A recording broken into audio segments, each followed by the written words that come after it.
अॼु अल्हम्दुलिल्लाह प्रोसीडिंग्स हलिया ऐं कुझु प्रोग्रेस थी। असांजो जेको सेकेंड विटनेस हुयो उहो अॼु कंप्लीट थियो। हाणे रहियल आहे थर्ड विटनेस, जंहिंजे लाइ सुभाणे जी तारीख़ रखी वई आहे ऐं अलाह जे करम सां असांजो केस सही तरीक़े सां हाणे प्रोसीड थिए थो पियो। ऐं जेके हिननि जूं हज़ार कोशिशूं हुयूं त असांजा जेके विटनेसिस आहिनि उहे सही तरीक़े सां गवाही न ॾियनि, हिननि काफ़ी चकर हरास करण जी कोशिशि कई। इन में ॾिसो, हिननि खे शुरू खां सिंध पुलिस फेवर ॾिनी, जेके चालान वग़ैरह सबमिट थियो उन में सरदारनि मोहतारनि खे फेवर मिली। अॼु कोर्ट में इहा शइ वाज़े हिननि पंहिंजी ज़बान सां ॿुधाई, जंहिंमें हीअ कोशिशि पिया कनि त असांजो जेको विटनेस आहे उहो हरास थी वञे।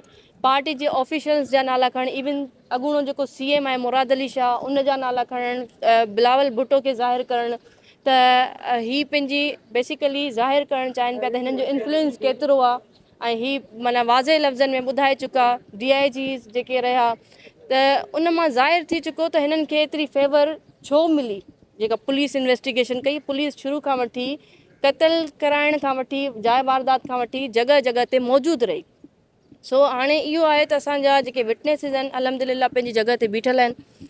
हिननि जूं भरपूर कोशिशूं आहिनि। इन में मां ज़रूरु चवंदमि त पाकिस्तान पीपल्स पार्टी खे पंहिंजी पोज़ीशन डिक्लेयर करणु घुरिजे त हेतिरो वॾो सान्यो थियल आहे, उन में जेकॾहिं हू अॼु बि बीठा आहिनि कातिलनि सां गॾु, जॾहिं उन्हनि जा जेके अॻूणा MPs आहिनि अची करे पार्टी जे हाई ऑफिशल्स जा नाला खणनि था ऐं भरपूर कोशिशि कनि था उन्हनि जो इन्फ्लुएंस ॾेखारण जी, उन्हनि जी ताक़त ॾेखारण जी, त जीअं असां पोइ ते हटी वञूं। त पाकिस्तान पीपल्स पार्टी ते इहो फ़र्ज़ु आहे त पंहिंजी पोज़ीशन डिक्लेयर कनि हिन केस में, छो त असां इहे शइ बर्दाश्त न कंदासीं त असांजो केस ख़राबु थिए। ऐं असां बीठा आहियूं, बीठा रहंदासीं, इंसाफ़ असांजो हक़ आहे, इंशाल्लाह वठी रहंदासीं। सुभाणे जी जेका तारीख़ रखी वई आहे, इंशाल्लाह असां मौजूदु हूंदासीं। अॼु का एप्लीकेशन उन्हनि जी तरफ़ खां सबमिट कई वई हुई। इहो ज़ाहिर अक्यूज़ ऐं कोर्ट जे विच जो मैटर आहे, इन जे करे असां ऑब्जेक्शन न कयोसीं।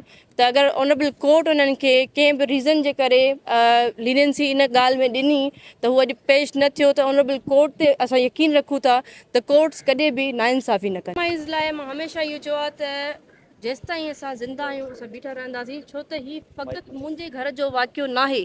समूरी सिंध में जेतिरा बि ज़ुल्म थिया आहिनि इन्हनि जागीरदारनि मोहतारनि नाम निहाद नवाबनि जे हथां थिया आहिनि।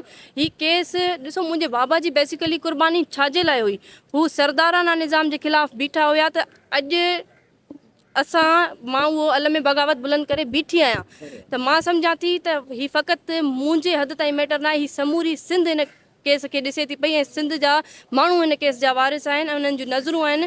कॉम्प्रोमाइज़ कतई असां न कंदासीं, जेसि ताईं हयात आहियूं इंशाल्लाह बीठा रहंदासीं, ऐं जेसि ताईं जागीरदारी निज़ाम खे नाकारा नथा बणायूं असां बीठा रहंदासीं।